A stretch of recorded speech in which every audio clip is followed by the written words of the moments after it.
Oh. All right, guys. So I've only been awake for an hour, and I've already seen so many videos on the internet of people dealing with sicknesses and illness, just health complications, and all of these issues that we are getting in the modern world, right? And it just, I don't know, it triggers me so much because all of us do not even need to be getting this sick.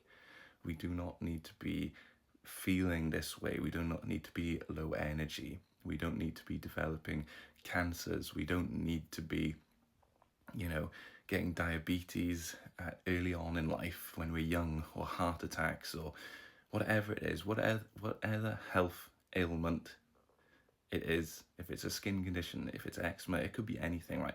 But we do not need to be getting these so early on in life. We just don't.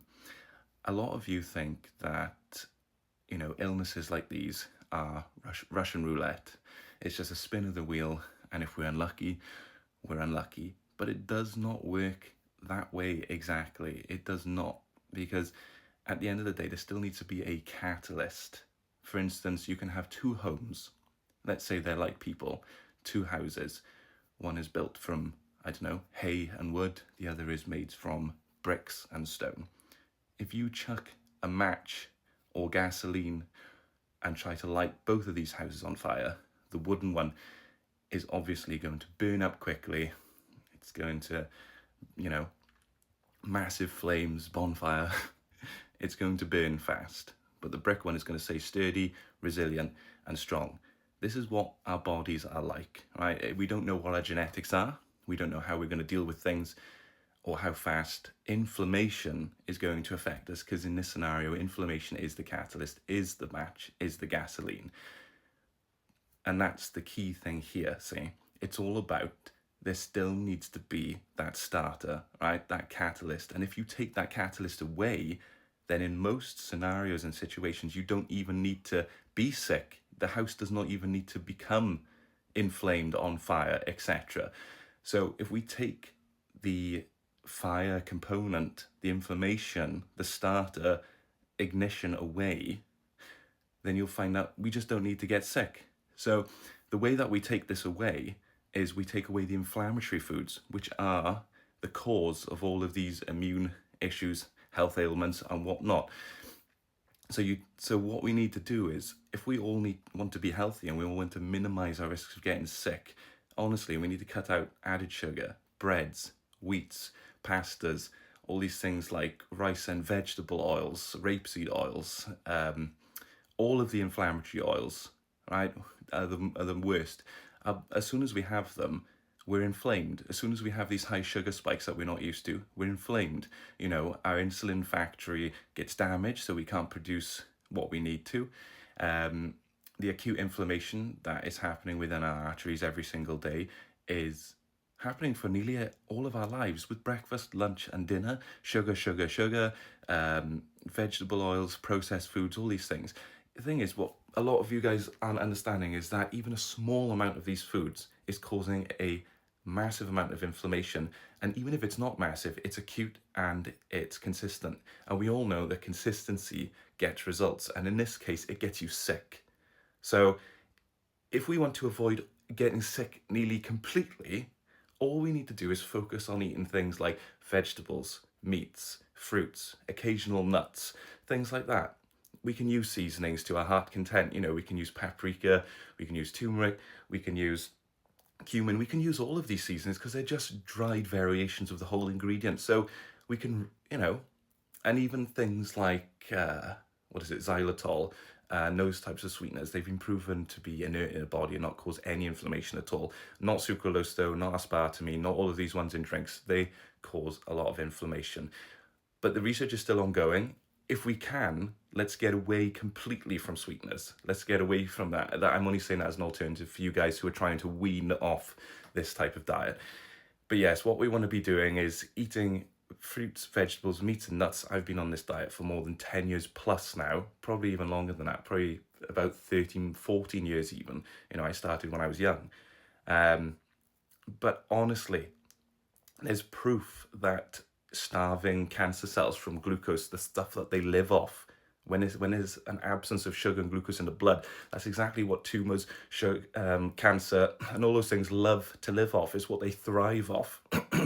So if you add that in with some fasting or intermittent fasting, which is shown to completely eradicate cancers, to eat away at tumors, to do all these things, because when you go into a process called autophagy, which is what happens when you fast, autophagy is all about self-filtering, healing damaged cells, repairing them, increasing things like growth hormone, um, and cell regeneration, which are only certain hormones that we get.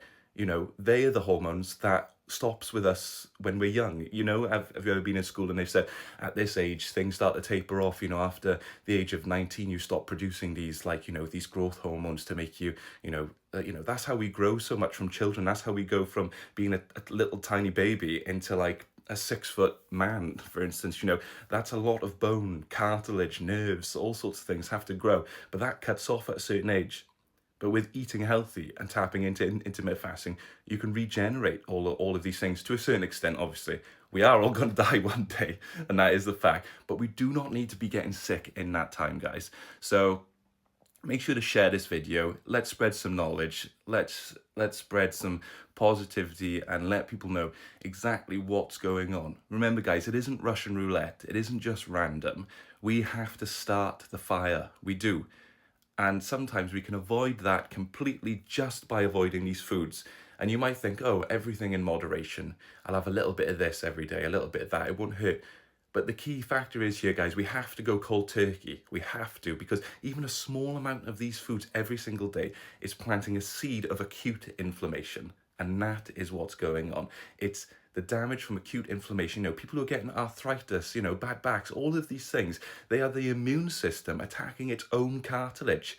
The immune system is not modulating the way that it should be.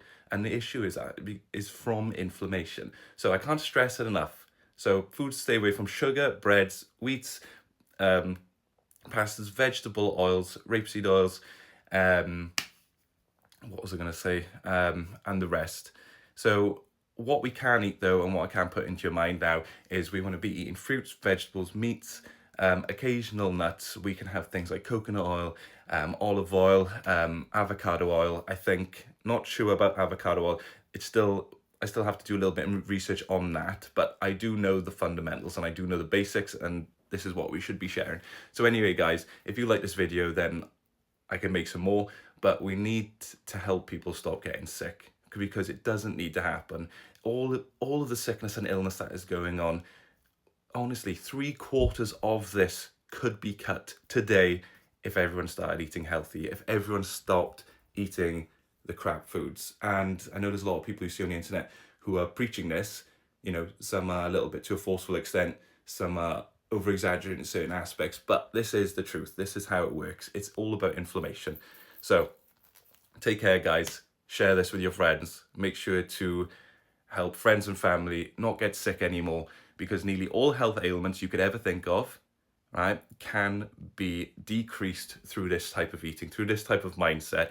Take care, take it easy, and yeah, have a good day, guys.